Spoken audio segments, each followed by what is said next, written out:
Hello everyone, আমি doctor তমিজ। আজ কথা বলবো ক্যালপল 120। এটা হচ্ছে ব্র্যান্ড নেম। এতে প্যারাসিটামল কম্পোজিশন থাকে।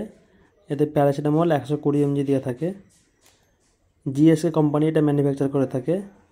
এই সিরাপটাতে স্ট্রবেরি ফ্লেভার দিয়ে থাকে, যাতে বাচ্চারা খেতে ভালোবাসে, সেই জন্য। এর ডোজ চলুন জেনে নিই। এর ডোজ হচ্ছে 1 বছর থেকে 3 বছরের বাচ্চাদের দিয়ে যায়।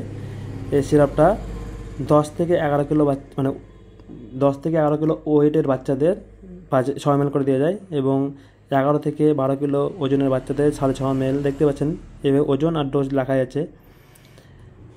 এটা আপনার দিনে 3 বার বা 4 ঘন্টা পর পর দেওয়া যায়। এই সিরাপটা খুবই একটা ভালো সিরাপ। এতে জ্বর, মাথা যন্ত্রণা, গা হাত পা কামড়ি কমে যায়। আর কিছু যেমন সাইড এফেক্ট, বমি বমি ভাব, পেটে যন্ত্রণা, আর গায়ে হালকা দানা দানা র্যাশ বেরিয়ে যাওয়া। এই সিরাপটা কন্টিনিউ 7 থেকে 15 দিন খাওয়া যায়। যদি আপনি কন্টিনিউ 1 মাস বা 2 মাস ধরে আপনার বাচ্চাকে খাওয়ান, তাহলে আপনার বাচ্চার লিভার, কিডনি, হার্ট এসব দুর্বল হয়ে যাবে। আর যে কোনো ওষুধ খাওয়ার আগে অবশ্যই ডাক্তারের পরামর্শ নেবেন। এইসব ভিডিও দেখে খেতে যাবেন না। আমরা ভিডিওর মাধ্যমে শুধু ওষুধের brand name, composition, dose, side effect এগুলাই আমরা বলি।